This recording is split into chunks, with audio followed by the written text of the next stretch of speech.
Welcome to Unit 4.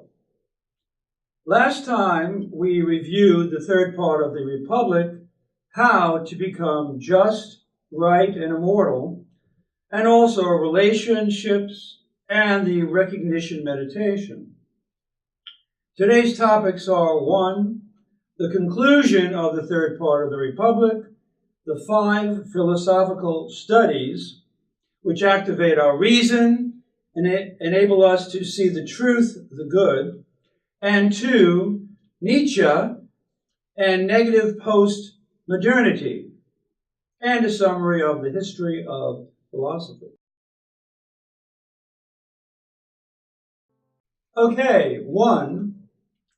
Plato introduces us to the 5 philosophical studies by saying on page 232, slightly edited, quote, "Hence, there may well be an art whose aim would be the conversion of the soul, such that the soul's I, reason, instead of looking in the wrong direction at changing sense individuals, is turned the way it ought to be, towards its proper object, the unchanging, eternal universals, forms, and the good." End quote. Plato also underscores on page 233 the problem affecting all people that live in the cave. Quote, "The ignorant have no single mark before their eyes, at which they must aim in all the things they do in their daily lives." End quote. The single mark being the good. Plato identifies 5 studies that will awaken the power of reason and thought and draw the soul towards unity, truth, and reality, and away from the world of multiplicity, change, and the senses. See page 237 and 244. Our main concern here is, how does a given study do this?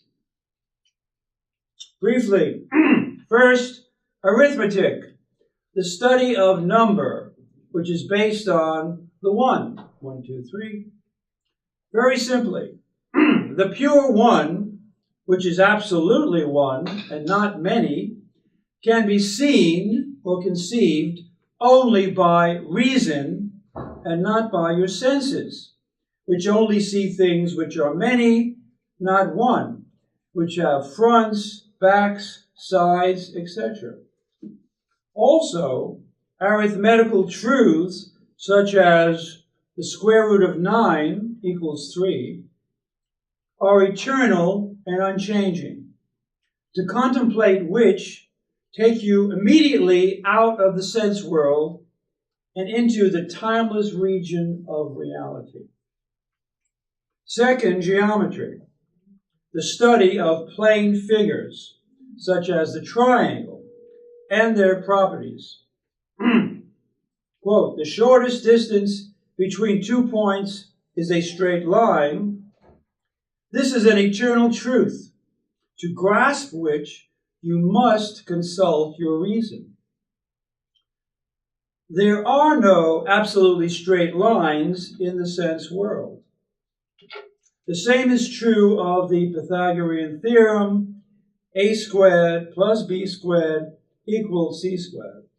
Third, astronomy, the study of celestial bodies, or solid geometry, and their properties.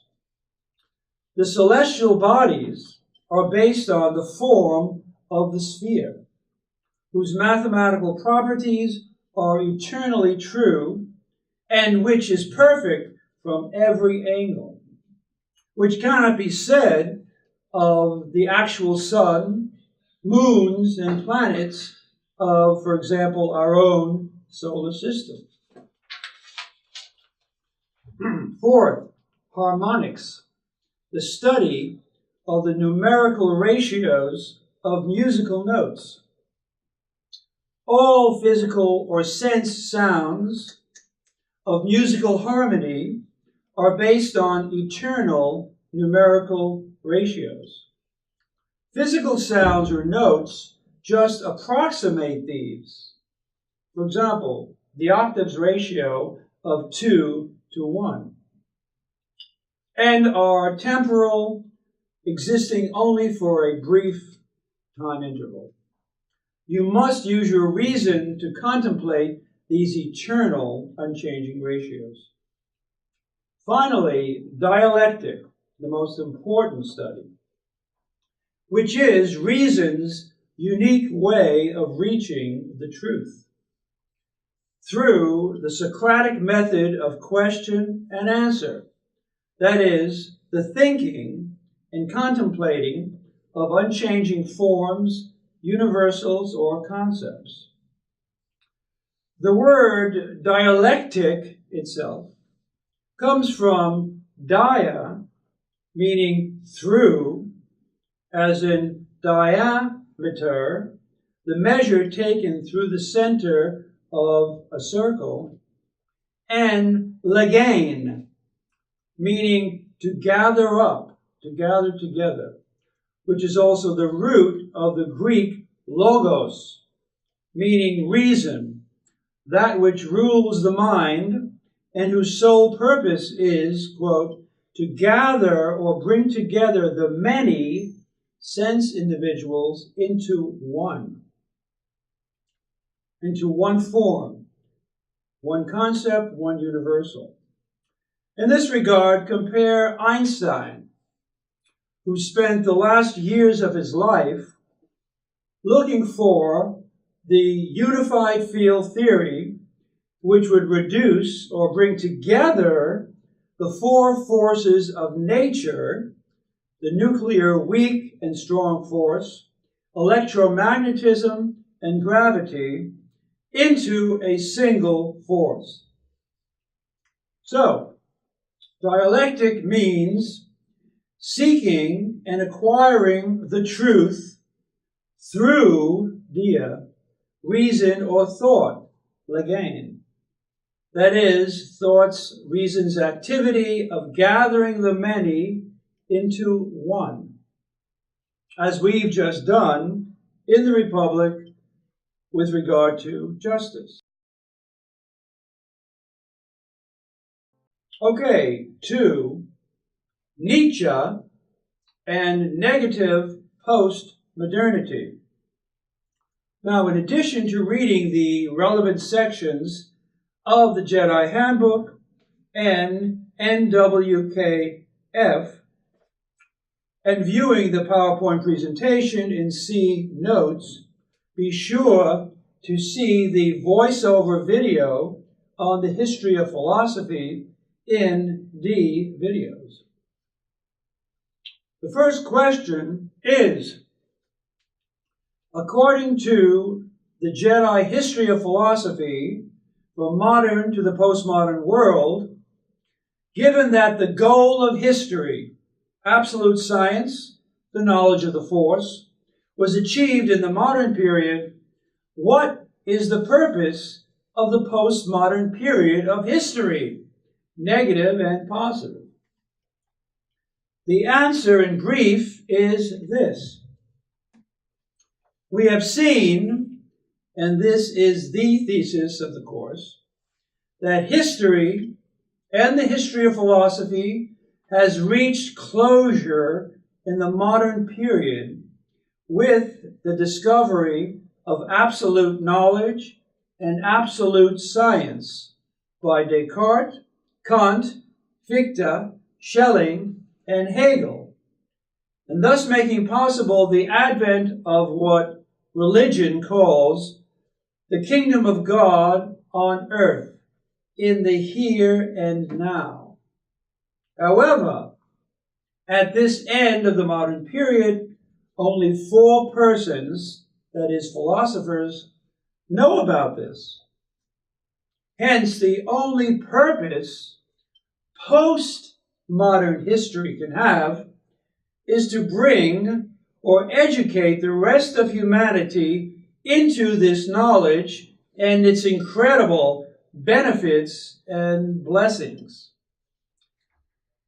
This purpose is achieved by a negative or destructive postmodern God is dead, quote, period, which gives up the false, up in the sky, transcendent, not here, God and heaven, followed by a positive or constructive postmodern period, which fully embraces the new, true, here and now God and heaven in absolute unity with ourselves and the earth, what religion calls kingdom come. That is the Jedi order. The second question is this. Nietzsche is the crucial Jedi philosopher who provides the bridge between negative and positive postmodernity. What is the problem he tackles and the solution he proposes? You should discuss the death of God, nihilism, and the need for a new God, the Superman, and the eternal return, the paradigm shift into the Jedi Order. And you should also read Nietzsche's bio, 1844 to 1900, in the PowerPoint presentation in C Notes. Briefly, the short answer is this. Nietzsche's problem is meaninglessness, and it's twofold. One, by the time Nietzsche came of age in the 1860s, educated opinion had it that it was no longer possible to believe in the old, up-in-the-sky God of religion. In other words, atheism, quote, God is dead, became the dominant belief. This, for Nietzsche, was both abhorrent and unacceptable, as it meant that nihilism was the truth, that life was inherently meaningless. When you're dead, you're dead. Something had to be done. 2, Nietzsche's other related problem was that all religions are basically nihilistic, or life, earth, body denying and negating, in that they posit a separation between ourselves and God, heaven and earth, or the here and now. In one word, to posit or believe in a being, God, who lives in the beyond and who contains in himself all value and meaning, is at once to remove all value, significance, and meaning from the here and now, ourselves and the earth as such. This alienation and meaninglessness had to be overcome. Nietzsche's solution is the Superman and the eternal return. In brief, the Superman is our true self, who we really are, namely, the unity of God and us. Hence, as we'll see, Nietzsche calls for the death of man as well as the death of God. This unity of us and God solves the problem of the separation of God and ourselves. The eternal return similarly solves the problem of the separation of heaven and earth, or the here and now. For the German is ewige Wiederkunft. Ewige, eternal, Wiederkunft is a theological term meaning the second coming of Jesus Christ, meaning the unity of heaven and earth. Hence, the eternal return means an eternal second coming, not one in the future, but one which is now and forever or for all time. Lastly, that this interpretation of Nietzsche is correct is evidenced by his own words, where it becomes clear that Nietzsche was not a nihilist or pessimist, as many believe, but in fact the very opposite. That is, an affirmatist, an optimist, who taught that an incredible new world and humanity is coming on the scene, that nihilism or meaninglessness is only a transitional stage, and that the church for 2,000 years has radically misunderstood Jesus and his gospel and teaching. For example, from The Will to Power, quote, "What I relate," says Nietzsche, "is the history of the next 2 centuries, the advent of nihilism." Quote, "I am the first perfect nihilist of Europe, who, however, has even now lived through the whole of nihilism to the end, leaving nihilism behind himself and outside himself." Quote, "One should make no mistake about the meaning of the title that this gospel of the future wants to bear. Quote, The Will to Power, an attempt at a revaluation of all values," end quote. In this formulation, says Nietzsche, a counter-movement to nihilism finds expression, a movement that in some future, today we hold, will take the place of this perfect nihilism, but presupposes it. Quote, Nietzsche says, "There will be an intermediary period of nihilism before there is yet present the strength to reverse values and to deify becoming and the apparent world as the only world and call them good. This is heaven on earth." Lastly, quote, "Nihilism represents a pathological, transitional stage. What is pathological is the tremendous generalization, the inference that there is no meaning at all. The universe seems meaningless, but that is only a transitional stage." And again, from Thus Spake Zarathustra, Nietzsche's gift to the world, intended to replace the Bible. Quote, "When Zarathustra was 30 years old, he left his home and went into the mountains. There he enjoyed his spirit and his solitude, and for 10 years did not weary of it. But at last his heart changed, and rising one morning he went before the sun, and spoke thus unto it, Like you, I must go down.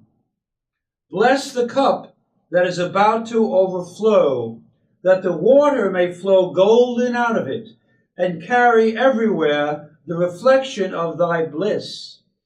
Lo, this cup is again going to empty itself, and Zarathustra is again going to be a man." Zarathustra then entered a forest and met a saint or holy man, who sees Zarathustra and says to him, "Altered is Zarathustra, a child has Zarathustra become, an awakened one is Zarathustra. What will you do in the land of the sleepers?" That is, asleep in Plato's cave. After their meeting, the two part from one another, laughing like schoolboys. But when Zarathustra was alone, he said to his heart, "Could it be possible? This old saint in the forest has not yet heard of it, that God is dead?" Then Zarathustra arrived at the nearest town and found many people assembled in the marketplace. And he spoke thus unto the people, "I teach you the Superman. Man is something to be surpassed. What have you done to surpass man? What is the ape to man? A laughingstock, a thing of shame. And just the same shall be, and just the same shall man be to the Superman, a laughingstock, a thing of shame. Lo, I teach you the Superman. The Superman is the meaning of the earth. Let your will say, the Superman shall be the meaning of the earth. My brethren, remain true to the earth." And finally, from the Antichrist, which in German is really the anti-Christian, and in fact not anti-Jesus and his true message, but rather anti-church and what was made out of his true teachings. Quote from paragraphs 31 to 36. Nietzsche says, what are Jesus' glad tidings? This: true life, eternal life has been found. It is not promised. It is here. It is in you now, as a living in love. Love without subtraction and exclusion. Quote, the glad tidings are precisely that there are no longer any opposites. God and us, heaven and earth, time, eternity. Quote, sin, any distance separating God and man, is abolished. Precisely this is the glad tidings. Blessedness is not promised, is not tied to conditions. It is the only reality. Quote, Jesus had abolished the very concept of guilt. He had denied any cleavage between God and man. He lived this unity of God and man as his glad tidings and not as a prerogative. Quote, finally, only we spirits who have become free, have the principles for understanding something that 19 centuries have misunderstood. Mankind lies on its knees before the opposite of the meaning and message of Jesus Christ. In the concept of church, it has pronounced holy precisely what the bringer of the gospel felt to be beneath him and behind himself. One would look in vain for a greater example of world historical irony. End quote. Of course, Nietzsche's solution was inadequate as it was in the form of poetry and prose. The adequate solution must be in the form of reason and science, which can be accepted by everyone. Thank you.